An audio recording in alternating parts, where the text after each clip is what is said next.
এই বাড়িটায় কৌশিক গাঙ্গুলির বিসর্জন বলে যে সিনেমাটা তৈরি হয়েছিল সেই সিনেমার কিন্তু শুটিং হয়েছিল। যে খাড়া দিয়ে আগে বলি হতো সেই খাড়াটাও দেখাচ্ছি, দাঁড়ান। এই হলো সেই খাড়া। দাঁড়িয়ে আছি ইন্ডিয়ায়, ওপারটা কিন্তু দেখতে পাচ্ছেন, ওইটা কিন্তু বাংলাদেশ। এখানে দর্শন পেয়ে গেলাম মহাদেবের।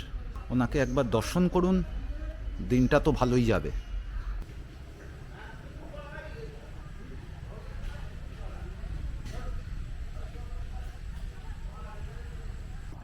দেখুন, ওই সোজা আসছে একখানা নদী, আমার সামনে এইটা ইছামতি। ইছামতির উল্টো পাড়টা হচ্ছে কিন্তু বাংলাদেশ।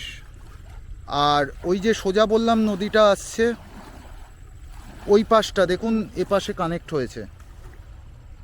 এইটা কিন্তু টোটালটাই ইন্ডিয়া। সেই দাদার থেকে নেওয়া সুড়সুড়ি আইসক্রিম খাচ্ছি, দেখি খেয়ে কেমন লাগে। এই সামনে যে লম্বা টাওয়ারটা দেখছেন, এইটা হচ্ছে ব্রিটিশ আমলের নলকূপ। আজকের দিনে আমরা কি করি, পাম্প অন করি, ট্যাঙ্কে জল লোড হয়ে যায়। তখনকার দিনে মাটি থেকে কপিকলের সাহায্যে জল তোলা হতো ওই ট্যাঙ্কে। তারপর ওই ট্যাঙ্কে, ওপরের যে ট্যাঙ্কটা দেখতে পাচ্ছেন, ওখানে যে জল স্টোর থাকতো সেইটা পাইপের সাহায্যে নিচে সাপ্লাই হতো। এই বাড়িতেই জয়া হাসান থাকতেন, আর এখানেই উনি আবির চট্টোপাধ্যায়কে এনে সেবা করেছিলেন। তাহলে চলুন বাড়িটা একবার ঘুরে দেখি। আর সামনে কিছু বক্স দেখতে পাবেন, এখানে মধু চাষ করেছে।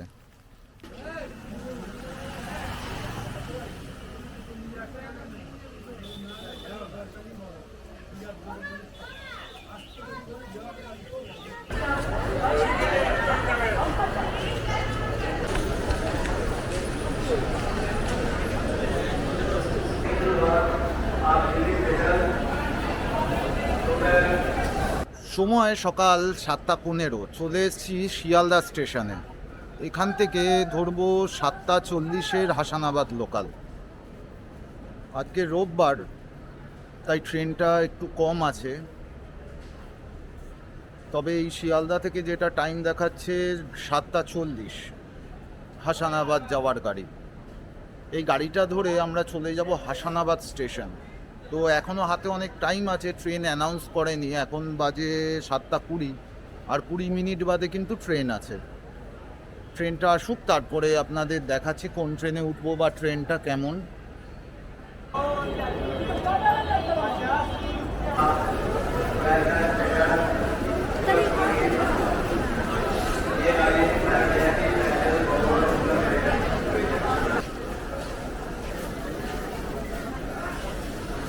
চলে এসছি 5 নম্বর প্ল্যাটফর্মে। ট্রেনটা অ্যানাউন্স করে দিয়েছে, এখনও ট্রেনটা দেয়নি, ট্রেনটা আসছে। এলে ট্রেনে উঠে দেখাচ্ছি ট্রেনটা কেমন বা কতক্ষণ টাইম লাগবে, সমস্ত ট্রেনে উঠেই কিন্তু বলছি।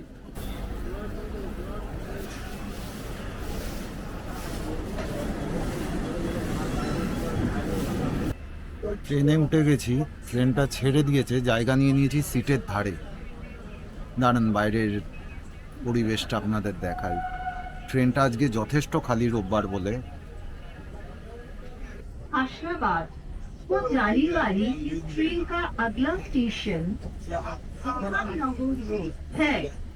নমস্কার, আমি তমাল। ইজি ট্রাভেলের পক্ষ থেকে আজ রবিবার বেরিয়ে পড়লাম টাকি ভ্রমণে। আজকের এই ভ্রমণে আমি আপনি একসাথে সাক্ষী থাকব এই ভ্রমণে খরচ কেমন হয়, কিভাবে আমরা ফ্যামিলি নিয়ে সহজে টাকি ঘুরে আসতে পারি, আর পুরো ভ্রমণে কি কি সমস্যার সম্মুখীন হতে হয়, আর এখানে দেখার কি কি জিনিস আছে। আর আমি যে ভিডিওর শুরুতে বলেছিলাম আমি নামবো হাসানাবাদ স্টেশনে, ওটা আমি ভুল বলেছিলাম। আসলে আমি নামবো টাকি রোড স্টেশনে। আপনারাও কিন্তু ট্রেনের টিকিট কাটলে টাকি রোড স্টেশন অবধি কাটবেন, যা শিয়ালদা থেকে রিটার্ন টিকিট নেবে 40 টাকা। এই ট্রেন ছাড়াও অন্য যে ট্রেনগুলো করে আপনারা টাকি রোড স্টেশনে আসতে পারবেন, সেগুলোর সময় ও সব তথ্য আমি এই স্ক্রিনে দিয়ে দিলাম। আরেকটা কথা আপনাদের জানিয়ে রাখি, আপনারা কিন্তু শিয়ালদায় এসে হাতে সময় থাকলে শিয়ালদা থেকেই ব্রেকফাস্টটা সেরে নিতে পারেন, যেমনটা ঠিক আমি করেছিলাম। আর তা না হলে আপনারা টাকি রোড স্টেশনে এসে যে টোটো ভাড়া করবেন, টোটো দাদা আপনাকে কিন্তু প্রথমে ব্রেকফাস্ট করার জায়গাতেই নিয়ে যাবে।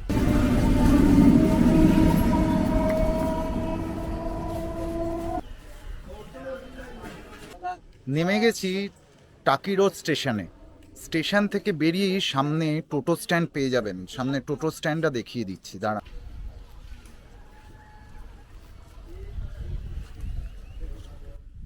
সাইট সিনের জন্য টোটো নিলে সামনে সমস্ত ভাড়া কিন্তু লেখা আছে, সেগুলো দেখিয়ে দিচ্ছি।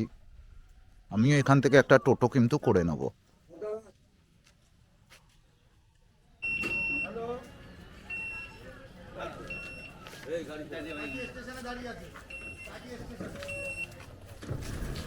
নিয়ে নিয়েছি একখানা টোটো। টোটো ভাড়া আমার পড়েছে 1000 টাকা। 1100 টাকা লেখা আছে বোর্ডে। দাদা কনসেশন করে, যিনি টোটো দাদা আছেন, আপনাদের সাথে পরে পরিচয় করাচ্ছি, 1000 টাকা নিলেন। এখানে কিন্তু ওইভাবে ভাড়া কিন্তু কিছু কম হয় না। আমি যেতে যেতে পুরোটা দেখাচ্ছি, দাদার সাথেও পরিচয় করাচ্ছি। দাদার নাম্বারটাও আপনাদের নিচে দিয়ে দেবো।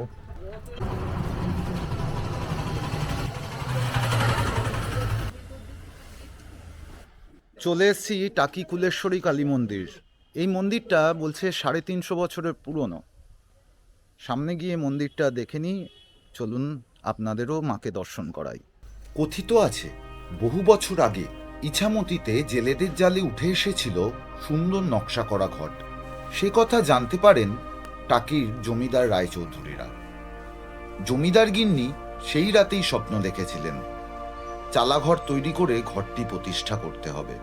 খড় বিচালি গোলপাতা দিয়ে মাটির দেওয়ালের মন্দির বানিয়ে কালী পুজোর আয়োজন করা হয়েছিল।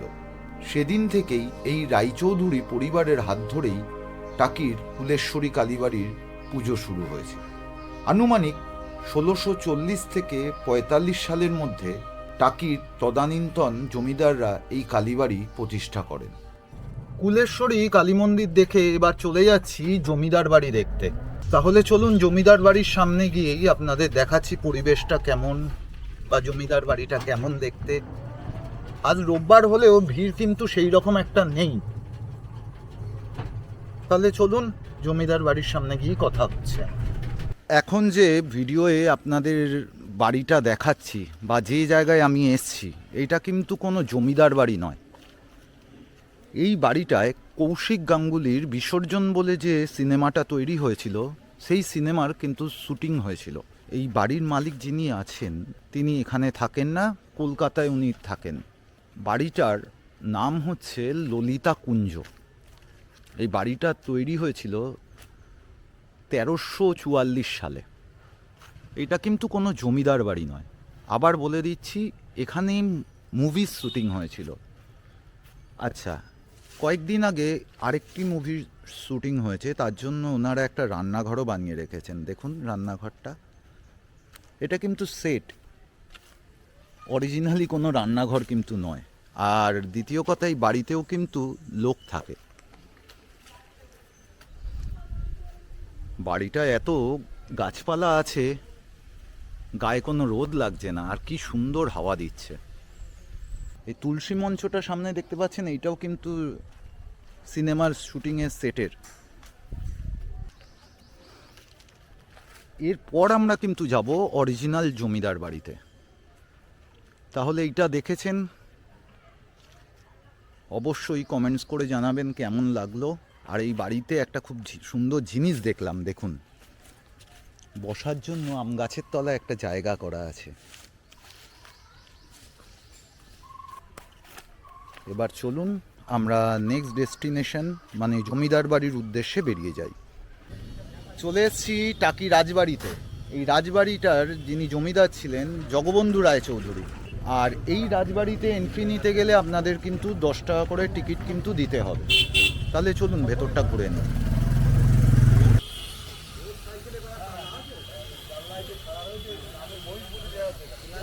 সামনেই দেখতে পাচ্ছেন সোজাসুজি, এটা হচ্ছে টিকিট কাউন্টার।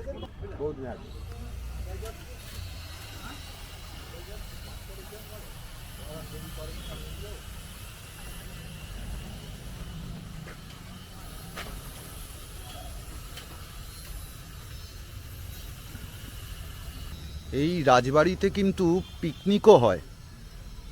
যদি আপনার পিকনিক করার জন্য যোগাযোগ করতে চান তাহলে, বা স্পট বুক করতে চান, ক্যাটারিং বুক করতে চান, এই নিচের নাম্বারে কিন্তু যোগাযোগ করতে পারেন।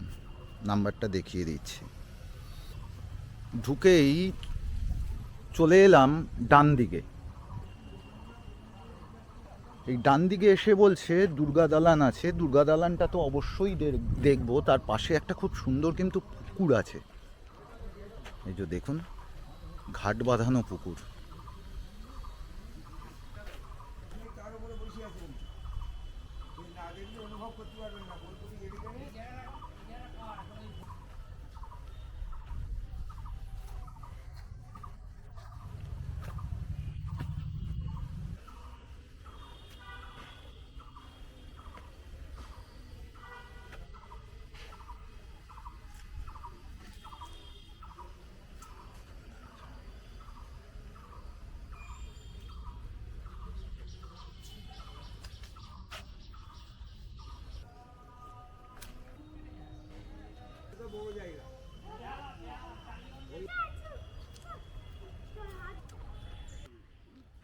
সামনে দেখতে পাচ্ছেন, এটা হচ্ছে বলির জায়গা। আগে বলি হতো, এখন কিন্তু বলি হয় না এতে। মানে এখন ফল বলি হয়, আর কিছু বলি হয় না। কোনো প্রাণী বলি কিন্তু এখানে হয় না, প্রাণী বলি বন্ধ। আগে 108টা বলি হতো দুর্গাপুজোয়।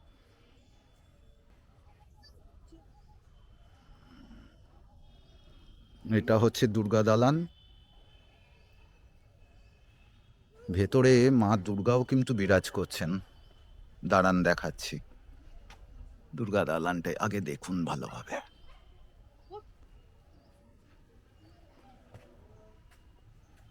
উপরের হাত পাখাটা দেখুন একবার, কি সুন্দর।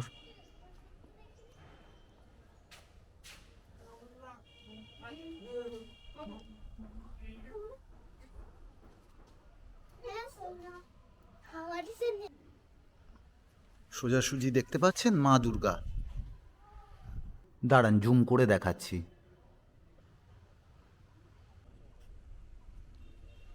পুরো একটা গ্রাম্য পরিবেশে সময় কাটাতে চাইলে ফ্যামিলি নিয়ে জায়গাটা কিন্তু পারফেক্ট।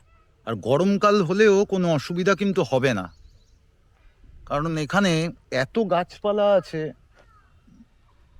যে বহুত হাওয়া দিচ্ছে। আর সামনে দেখুন, এখান জায়গাগুলো এগুলো করা আছে পিকনিক স্পটের জন্য। এই দেখে নিন, স্পট 2 করা আছে সামনে। এই যে এই স্পটগুলো বুকিং হয়, প্রত্যেকটা স্পটের আলাদা আলাদা করে কিন্তু নাম্বার করা আছে। আর সাইডে বাচ্চাদের খেলার জন্য দোলনা, স্লিপার সমস্ত কিছু আছে। আমি দাঁড়িয়ে আছি একটা আম গাছের তলায় এখন। এত ঠান্ডা লাগছে যে মনে হচ্ছে গাছের তলায় বসে থাকি। দেখুন আম গাছটা। আর ভেতরে যে পুকুর আছে, পুকুরের ধারে কিন্তু এই রকম বসার জায়গা করা আছে। আর এই পুকুরে আমি একজন ভদ্রলোকের সাথে কথা বলছিলাম, বলল অনেক মাছ আছে। যাচ্ছি রাজবাড়ির ভেতরে। এখানে বলল 2টো রুমে, একটায় ফটো আছে আগেকার, আর আরেকটায় যে দা দিয়ে বলি দেওয়া হতো সেগুলো রাখা আছে। চলুন ভেতরে গিয়ে সেটা দেখে নিই। সিঁড়ি দিয়ে উঠেই প্রথমেই পেয়ে যাচ্ছেন মা চণ্ডীর ঘর। এখানে কিন্তু ঢুকতে দেওয়া হয় না। দাঁড়ান ঘরটা দেখিয়ে দিই। দেয়ালে দেখুন কুঠার, আরও বিভিন্ন জিনিস, এগুলোর নাম আমি অবশ্য জানি না। যদি আপনারা জেনে থাকেন নিশ্চয়ই জানাবেন। এই দেখুন, এগুলো কি আছে আমি কিন্তু নাম জানি না, তাই বলতে পারলাম না। সামনে দেখতে পাচ্ছেন মা চণ্ডীর বেদি। এখানে রোজ পুজো হয় কিন্তু। আর আরেকটা জিনিস আপনাদের দেখাচ্ছি, যে খাড়া দিয়ে আগে বলি হতো সেই খাড়াটাও দেখাচ্ছি। দাঁড়ান, এই যে এই হলো সেই খাড়া।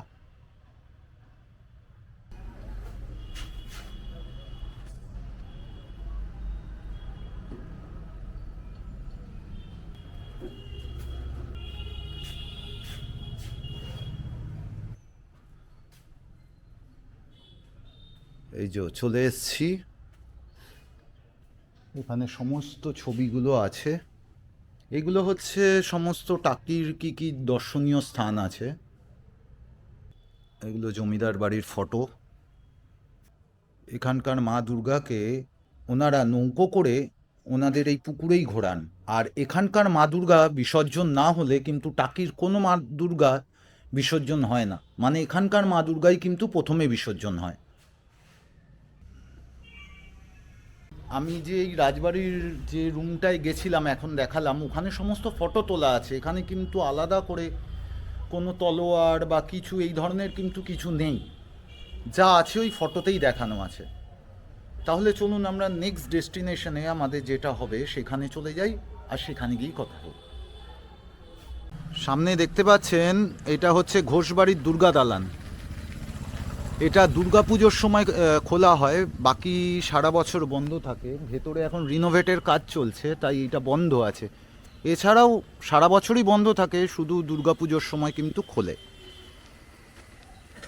এই বাড়িতে শোনা যায় নেতাজি সুভাষচন্দ্র বসু এসে মিটিংও করেছিলেন।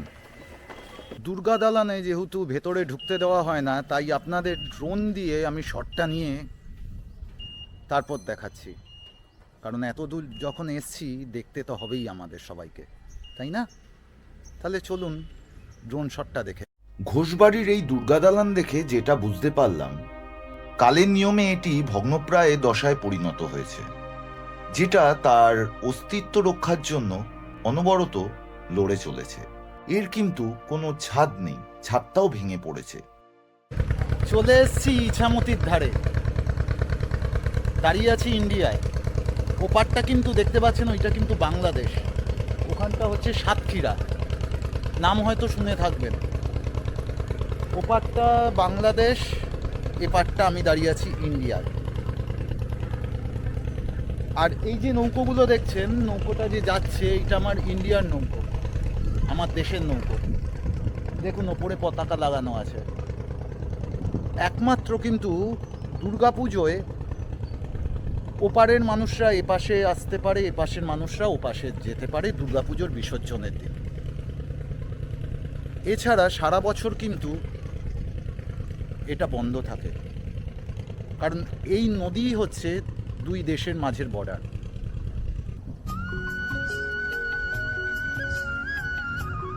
নদীর ধারেই এইরকম আপনারা লজ পেয়ে যাবেন। দেখতে পাচ্ছেন রুমগুলো কিন্তু রিভার ফেসিং। এদের খাওয়া দাওয়া সমস্ত কিছুর কিন্তু ব্যবস্থা আছে। যদি কেউ এসে এখানে 2 দিন বা 3 দিন কাটাতে চান ফ্যামিলি নিয়ে, তাহলে জায়গাটা কিন্তু খুবই সুন্দর, মন আপনাদের ভরে যাবে। চলুন এবার আগে গিয়ে দেখা যাক কি কি আছে।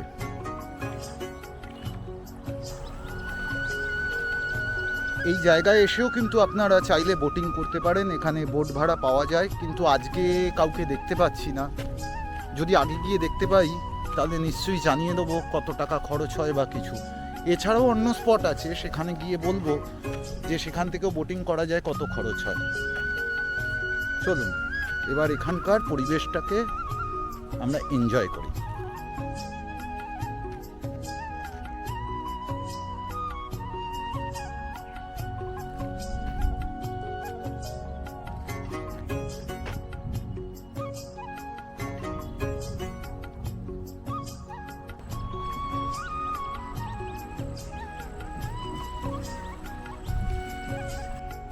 নদীর ধারেই পেয়ে যাবেন এইরকম ছোট ছোট ওয়াচ টাওয়ার। চাইলে এখানে উঠেও আপনারা নদীকে উপভোগ করতে পারেন। প্রত্যেকটার ওপরে কিন্তু শেড করা আছে, দেখতেই পাচ্ছেন। আবার ধারে ছোট ছোট বসার জায়গাও করা আছে, দেখে নিন। চাইলে বসেও নদীকে আপনারা উপভোগ করতে পারবেন।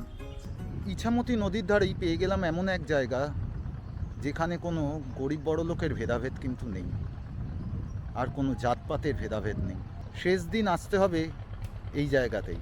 চলে এসেছি ইছামতির তীরে একটা শ্মশানে। চলুন শ্মশানটা ঘুরে দেখে নিই।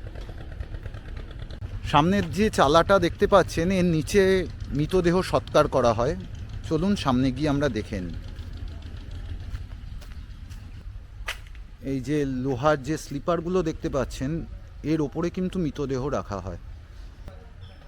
এই শ্মশানের নাম হচ্ছে স্বর্ণময়ী শ্মশান। এখানে কিন্তু এখনও কাঠে পোড়ানো হয়, এখানে কোনো বৈদ্যুতিক চুল্লি বা কিছুই কিন্তু নেই।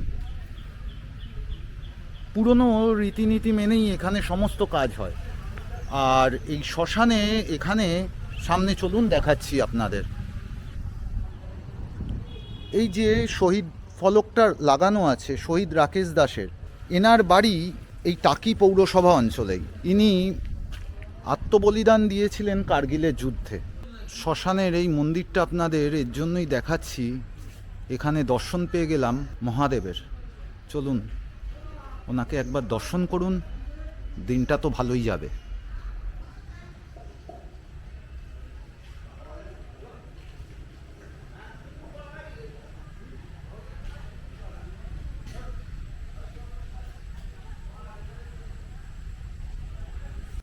এখন চলে যাচ্ছি তিন নদীর সঙ্গমস্থল দেখতে। এর ভেতরে টোটো ঢোকে না, হেঁটে কিন্তু অনেকটাই যেতে হবে। আপনারাও যে আসবেন, হেঁটে কতক্ষণ লাগছে আমি এখনও বলতে পারছি না, কারণ আগে আমি পৌঁছে নিই, তারপরে আপনাদের বলছি। আর আমার যতক্ষণ টাইম লাগবে আপনাদের কিন্তু তার থেকে বেশি লাগতেও পারে, এই জন্য বলছি আমি একটু জোরে হাঁটি। তাহলে আমার টাইমটা সবসময় ক্যালকুলেশন যেইটা করব সেইটা এবার আপনি কেমন হাঁটেন তার অনুযায়ী আপনি কিন্তু সেইটা ক্যালকুলেশন করে নেবেন, আগেই বলছি। এটা হচ্ছে ইটভাটা, ইটভাটার পাশ দিয়ে এইরকম রাস্তা চলে গেছে। আমায় বলল এই ইটভাটাটা পার করে একটা গেট পড়বে, তারপর আরেকটা ইটভাটা পড়বে, তার এন্ডে হচ্ছে তিনটে নদীর সঙ্গমস্থল। দেখুন কত ইট তৈরি হচ্ছে। জায়গাটায় এসছি, চারিদিকে শুধু ইটভাটায় ভর্তি। এখানেই আমি আশেপাশে দেখতে পাচ্ছি প্রায় 5 থেকে 6টা ইটভাটা। আপনাদের ভিডিওতে আসছে নাকি আমি সেইটা বলতে পারছি না, কিন্তু আমার পেছনে প্রায় 5-6খানা ইটভাটা আছে লাইন দিয়ে। প্রায় 15 মিনিট হলো হাঁটছি, তো হেঁটেই যাচ্ছি। চলে এসেছি তিন নদীর সঙ্গমস্থলে। এখানে কিন্তু জলের কালার আলাদা আলাদা, আমরা যেইটা ভাবি তিনটে নদীর সঙ্গমস্থলের জলের কালার আলাদা হয়, এখানে কিন্তু ওই রকম না, দেখে কিচ্ছু বুঝতে পারবেন না। আমি বলে দিচ্ছি, তাতে আপনারা যদিও বুঝতে পারেন, কিন্তু এখানে এসে দেখে কিছু বোঝা যাচ্ছে না তিনটে নদীর যে সঙ্গমস্থল। দাঁড়ান দেখাচ্ছি। দেখুন ওই সোজা আসছে একখানা নদী, আমার সামনে এইটা ইছামতি। ইছামতির উল্টো পাটটা হচ্ছে কিন্তু বাংলাদেশ। আর ওই যে সোজা বললাম নদীটা আসছে, ওই পাশটা দেখুন এ পাশে কানেক্ট হয়েছে। এইটা কিন্তু টোটালটাই ইন্ডিয়া, অথচ এ পাশটা হচ্ছে বাংলাদেশ। টোটালটাই কানেক্ট হয়েছে, কিন্তু নাম কিন্তু এটা পুরোটাকেই একসাথে বলে ইছামতি। চলে এলাম ত্রিশক্তি কালী মন্দিরে। এখানে মায়ের 3টে রূপ আছে, এক হলো মা তারা, দ্বিতীয় দক্ষিণা কালী, আর তৃতীয় মা বগলামুখী। তাহলে চলুন মন্দিরটা ভেতর থেকে দর্শন করে নিন।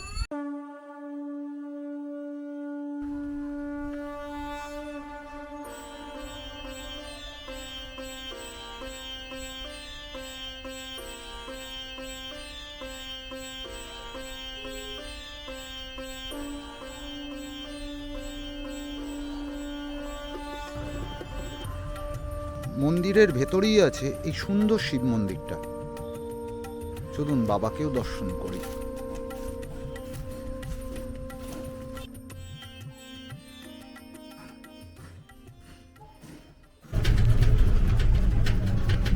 চলে এলাম প্রাক্তন সেনাপ্রধান তাপস রায়চৌধুরীর গ্রামের বাড়িতে। জায়গাটা কিন্তু বহুত বড়, আর সবচেয়ে বড় কথা ওনারা জমিদার ছিলেন সেই সময়কার। যিনি সেনাপ্রধান আছেন উনি এখন এখানে থাকেন না, ওনার ফ্যামিলিও থাকে না, এটা ওনার অ্যাকচুয়ালি গ্রামের বাড়ি। তাই চলুন বাড়িটা আপনাদের আগে দেখি।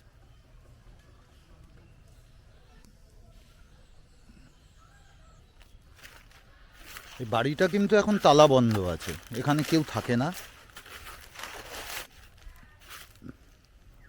চলুন বাড়ির পাশ দিয়ে গেলে দুর্গা দালান আছে, চলুন সেটাও দেখে নিই।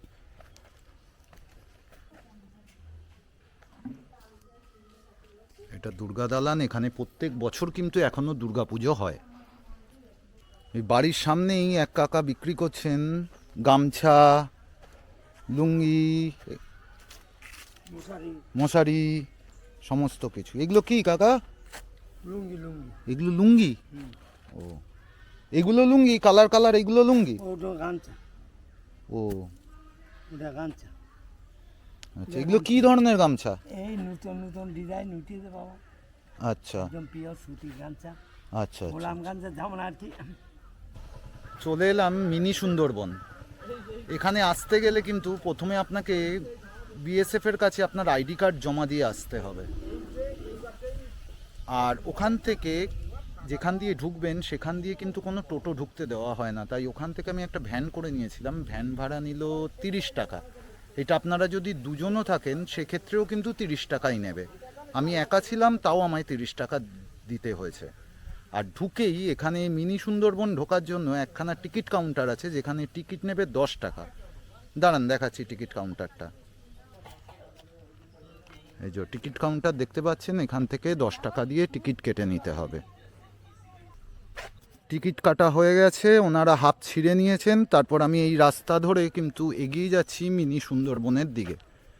এখানে জায়গায় জায়গায় কোথাও ডাব বিক্রি হচ্ছে, কোথাও কদবেল মাখা বিক্রি হচ্ছে। একেবারে গ্রামের পরিবেশের জন্য পারফেক্ট খাবার কিন্তু বিক্রি হচ্ছে এখানে। এটা হচ্ছে মিনি সুন্দরবন, দেখতে পাচ্ছেন এরকম ব্রিজ করা আছে, আর চারপাশে হেতাল, গড়ান, গেওয়া সমস্ত গাছের জঙ্গল। তাই একে নাম দেওয়া হয়েছে মিনি সুন্দরবন।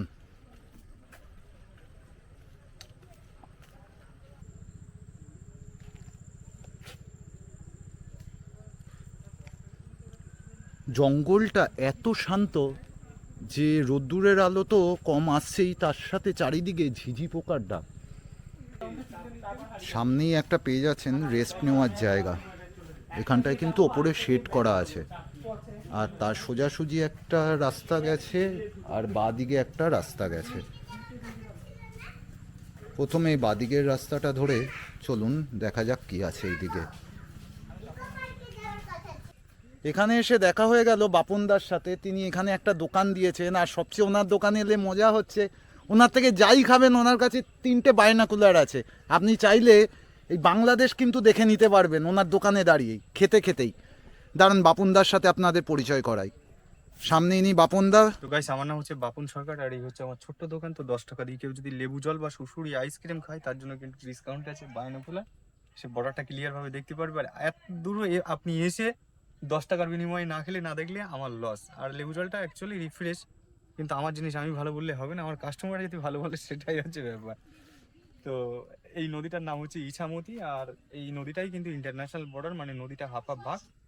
আর বাংলাদেশের ডিস্ট্রিক্ট হচ্ছে সাতক্ষীরা, আর ভিলেজ হচ্ছে হাড়ুপ।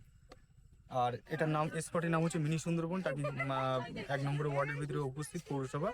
আপনারা যেখান থেকে আসেন আপনারা কিন্তু সাথে করে একটা করে ডকুমেন্টস নিয়ে আসবেন। স্পটটা খোলা হয় সকাল 7টা থেকে বিকাল 5:30। তো থ্যাংক ইউ ভেরি মাচ। আমাদের ভিডিওগুলো দেখবেন, ছোট্ট ছোট্ট বলাগার। সেই দাদার থেকে নেওয়া সুসুরি আইসক্রিম খাচ্ছি, দেখি খেয়ে কেমন লাগে।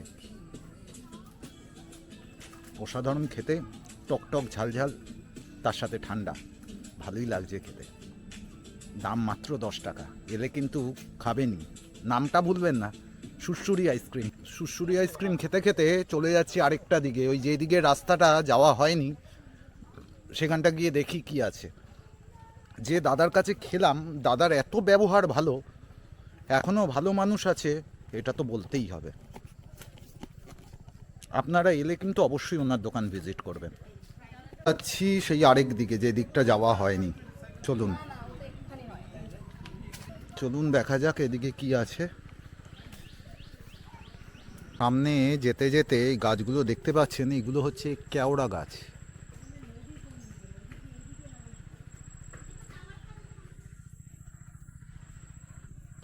আর তার সামনেই আছে ওয়াচ টাওয়ার। এটা হচ্ছে ওয়াচ টাওয়ার।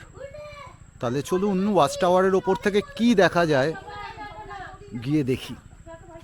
ওয়াচ টাওয়ারের নিচে এইরকম একটা চায়ের দোকান আছে, এখানে চা, বিস্কিট, ডিম টোস্ট, ম্যাগি সমস্ত কিছু কিন্তু পেয়ে যাবেন। তো তাহলে চলুন ওপরে ওয়াচ টাওয়ারে আমরা উঠে যাই।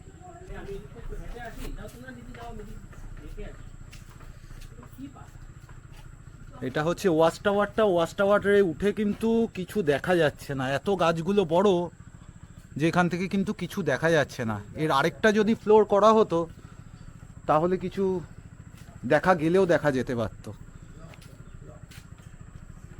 ওয়াচ টাওয়ার থেকে নেমে এবার হেঁটে হেঁটে চলে যাচ্ছি আমার যেখানে টোটোটা আছে সেখানে।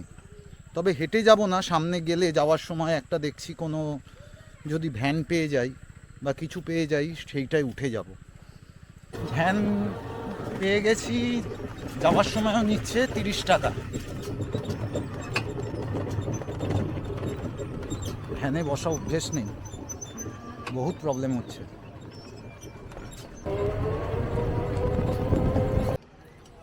ভ্যান থেকে নেমে গেলাম, সামনে আছে বিএসএফ ক্যাম্প, ওখান থেকে আধার কার্ডটা নিয়ে নেব, নিয়ে তারপর চলে যাব নেক্সট ডেস্টিনেশনের উদ্দেশ্যে। এই যে সামনে দেখতে পাচ্ছেন বিএসএফ ক্যাম্প, এখান থেকে এখানেই আপনাদের আধার বা কোনো আইডি কার্ড জমা রাখতে হবে, আর এখান থেকেই কিন্তু ফেরত নিতে হবে। আমার পেছনে আপনারা দেখতে পাবেন সেই বাড়ি যেই বাড়িটায় বিসর্জন সিনেমার শুটিং হয়েছিল। এই বাড়িতেই জয়া হাসান থাকতেন, আর এখানেই উনি আবির চট্টোপাধ্যায়কে এনে সেবা করেছিলেন। তাহলে চলুন বাড়িটা একবার ঘুরে দেখি।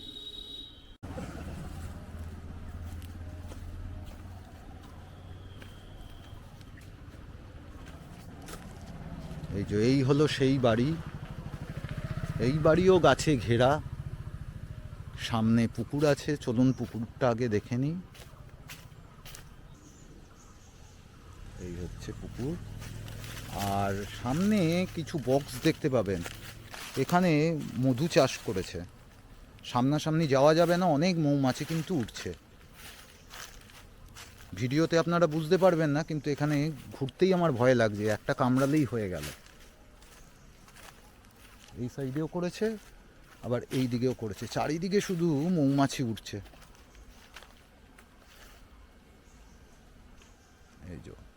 এই হলো সেই বাড়ি, দেখে নিন।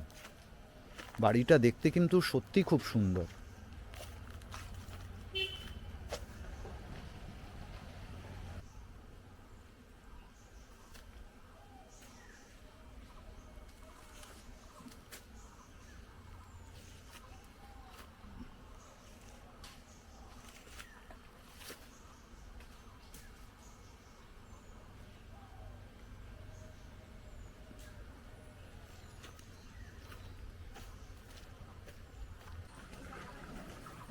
এই সামনে যে লম্বা টাওয়ারটা দেখছেন, এটা হচ্ছে ব্রিটিশ আমলের নলকূপ। আজকের দিনে আমরা কি করি, পাম্প অন করি, ট্যাঙ্কে জল লোড হয়ে যায়। তখনকার দিনে মাটি থেকে কপিকলের সাহায্যে জল তোলা হতো ওই ট্যাঙ্কে। তারপর ওই ট্যাঙ্কে, ওপরের যে ট্যাঙ্কটা দেখতে পাচ্ছেন, ওখানে যে জল স্টোর থাকতো সেইটা পাইপের সাহায্যে নিচে সাপ্লাই হতো। কারণ তখন তো এত ইলেকট্রিসিটি আজকের মতো বা পাম্প এই সমস্ত ব্যবস্থা ছিল না, তখন হাতের মাধ্যমে সমস্ত কাজ হতো। এটা হচ্ছে সেই ব্রিটিশ আমলের নলকূপ। চলে এসেছি টাকি জোড়া শিব মন্দিরের সামনে। এখানে আছেন একটা মন্দির বাবা রুদ্রর ও আরেকটা মন্দির বাবা ভৈরবের। ডান দিকের যে মন্দিরটা দেখলেন সেইটা বাবা রুদ্রের মন্দির। এই যে বাবা রুদ্রের মন্দির দেখুন।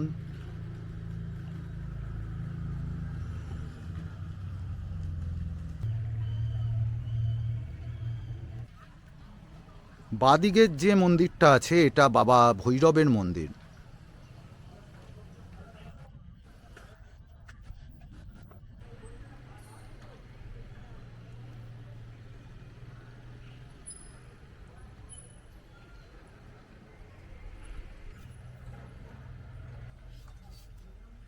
রাস্তায় আস্তে আস্তে প্রমাণ পেলাম কথায় যেইটা আছে প্রবাদে, যে পদ্ম ফুল সবসময় পাকেই ফোটে।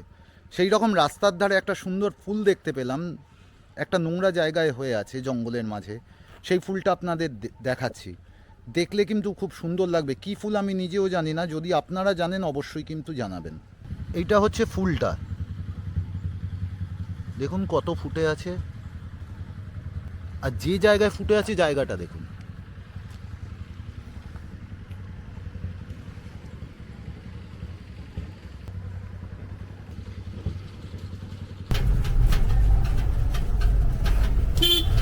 চলে এলাম আবার ইছামতির ধারে।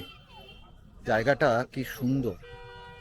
এই জায়গাটা আপনারা পেয়ে যাবেন রাজবাড়ি ঘাটের আগে।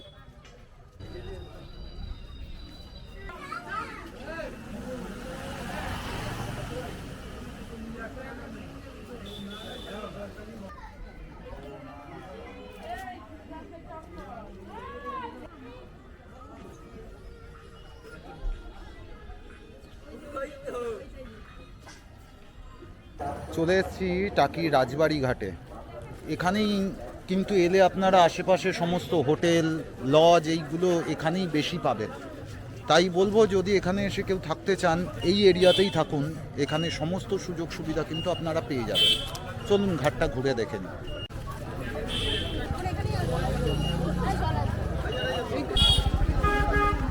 সামনে থেকে চাইলে আপনারা বোটে ঘোরার জন্য টিকিটও কাটতে পারবেন, পার হেড 100 টাকা করে কিন্তু এখান থেকে নেয়।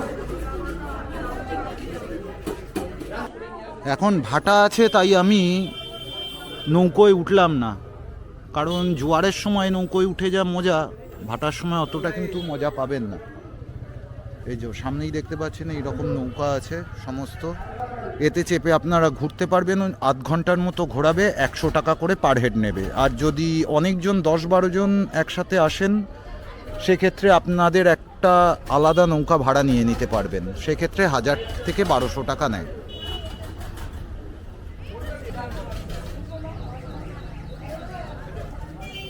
রাজবাড়ি ঘাট থেকে বেরিয়ে আমার রথে চেপে চললাম আমার আজকের এই ভ্রমণের সর্বশেষ আকর্ষণ রামকৃষ্ণ আশ্রম দেখতে।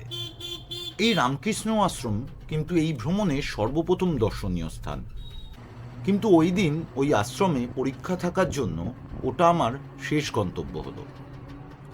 রামকৃষ্ণ আশ্রম দেখে আমি চলে যাব স্টেশনে, কারণ আমার ফেরার ট্রেন হলো বিকাল 4:08 হাসানাবাদ দমদম লোকাল, যার শেষ গন্তব্য দমদম।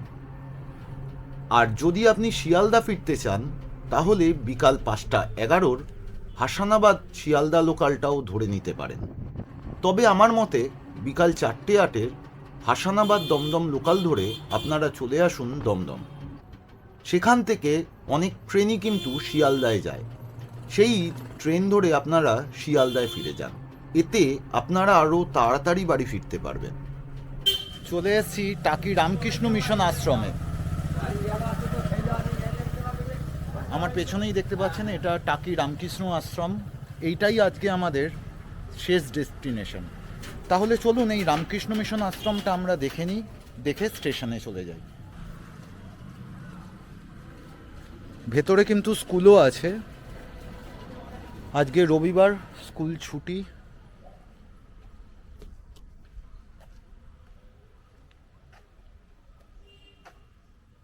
সমস্ত কিছু কিন্তু বন্ধ আছে, সামনের মন্দিরও আপনারা বন্ধই পাবেন আজকে রোববার যেহেতু।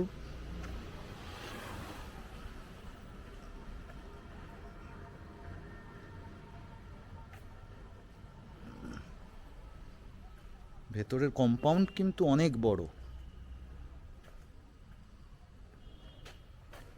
সামনে দেখতে পাচ্ছেন অনেক ফুল গাছ বসানো আছে।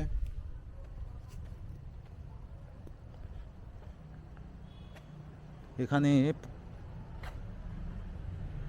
প্রত্যেকটা কক্ষের নাম আছে, স্বামী যোগানন্দ কক্ষ, স্বামী ব্রহ্মানন্দ কক্ষ। প্রত্যেক স্বামীজির নাম অনুসারে এখানে এক একটা শ্রেণীর নামকরণ করা হয়েছে।